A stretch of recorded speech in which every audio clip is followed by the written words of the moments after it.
전 세계에서 시력교정술 연구가 가장 활발한 나라, 바로 대한민국이죠. 얼마 전 세계적인 안과 매체에서 한국의 시력교정술을 집중 조명했습니다.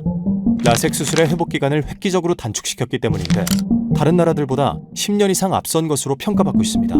이게 어떻게 가능했을까요? 오늘 눈슐랭 이야기는 투데이 라섹입니다. 투데이 라섹은 한국의 오정우 의사가 처음 개발한 수술법입니다.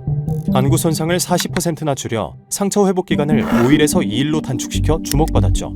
실제로 다른 나라들과 비교해보면 회복 기간이 2배 이상 빠르고 안정적인 결과를 보이고 있는데 무려 10년 이상 앞선 연구 결과라고 하죠. 그래서 최근에는 투데이 라섹의 선호도가 더 높아지고 있는 반면 일각에서는 진짜 2일 만에 회복이 되는 것인지 의문을 품는 분들도 있다고 하죠. 그렇다면 투데이 라섹을 만들기까지 어떤 노력이 있었을까요? 불과 10년 전만 해도 라섹 회복 기간은 상당히 길었습니다. 그 이유는 수술법이 매우 복잡했기 때문인데 라섹은 반드시 수술 전 각막의 상피를 의사가 직접 긁어낸 다음 실질의 레이저를 조사해야 시력 교정이 가능합니다. 상피는 레이저가 들어가는 면적보다 넓게 벗겨내야 하는데 이때 생기는 과도한 손상 때문에 통증이 심하고 짧게는 5일, 길게는 일주일의 시간이 필요했습니다. 각막 콘탁이나 염증이 생겨 시력이 떨어질 가능성도 있었죠. 라섹이 무서운 수술로 인식되기 시작한 이유도 이것 때문입니다. 오정우 의사는 이 문제를 해결하기 위해 2008년부터 당시 독일에서 개발된 올레이저 기술을 연구하기 시작했는데 이게 바로 투데이 라섹의 출발이라고 하죠. 올레이저 방식은 말 그대로 레이저로 상피도 제거하고 실질에 바로 수술을 해보자는 것이었는데 회복 기간을 줄이는 것은 매우 어려웠습니다. 정확하게 상피만 벗겨내는 게 어려웠다고 하죠. 당시 해외 의사들 사이에 널리 보급되었지만 결과가 예전의 브러쉬 라섹과 비슷한 수준이라 당시에는 큰 효과가 없다는 인식이 있었습니다. 하지만 오정우 의사는 이 기술의 가능성을 보고 독일에 공동 연구를 제안합니다. 레이저를 다른 방법으로 세팅하면 될 것 같은데 한국에 직접 장비를 들여와 연구해보고 싶다는 것이었습니다. 독일 역시 한국 베테랑 의사의 제안에 화답하죠.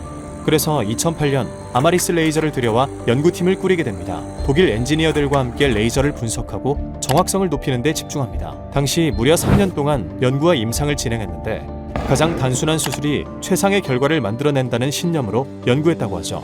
그리고 2012년 마침내 투데이 라섹 알고리즘을 완성합니다. 투데이 라섹은 올레이저 방식과 큰 차이가 있습니다. 같은 장비를 사용하더라도 알고리즘이 완전히 다르다고 하죠. 기존 방식은 2단계에 걸쳐 각막을 벗겨냅니다. 상피만 제거하는 레이저를 먼저 조사한 다음 실질을 교정하게 되죠. 이 경우엔 손상 면적이 크게 줄지 않아 여전히 오랜 회복 기간이 필요합니다. 투데이 라섹은 이 레이저를 조합해 상피와 실질 구분 없이 한 번에 조사합니다. 상피 손상 면적과 레이저 조사 면적이 동일한 것이죠. 도구를 사용할 필요도 전혀 없습니다. 이렇게 하면 불필요한 손상이 없어 빠른 회복이 가능하고 안정성도 높일 수 있게 됩니다. 연구 결과에 따르면 평균 회복 기간은 2.1일인데 실제로 최근 7년 동안 35,000원 이상이 수술 후 2일 만에 상피가 완전히 회복되어 보호렌즈를 제거했다고 하죠. 이외에도 레이저를 활용한 연구를 이어나가는데 각막의 보존율을 높이게 됩니다. 같은 도수를 수술하더라도 절상량이 적어 예전에는 수술이 어려웠던 마이너스 10디옵터 초고도 근시도 교정이 가능하다고 하죠. 빛이 번질 수 있는 각막 끝부분을 더 매끄럽게 처리해 야간 눈부심도 12%나 개선됩니다. 결과가 좋은 만큼 오정우 의사는 투데이 라섹 연구를 국제학계에 알리기 시작했고 한국의 라섹이 주목받기 시작합니다. 독일에서 온 기술로 우리나라가 압도적인 결과를 보여준 것이죠. 그런데 투데이 라섹에도 한 가지 아쉬운 점이 있습니다. 알고리즘이 너무 복잡하고 어려워서 의사에 따라 수술 결과가 다를 수 있다는 것입니다. 현재 오정우 의사와 동료 연구진들이 정확한 알고리즘으로 투데이 라섹을 활발히 시행하고 있지만 더 많은 의사들이 이 알고리즘을 배우고 구현하기까지 시간이 더 필요할 것이라고 하는데요. 앞으로 더 많은 연구진을 육성하고 발전시키는 것이 가장 큰 목표라고 하죠. 앞으로 시력 교정 수술의 미래는 어떻게 될까요?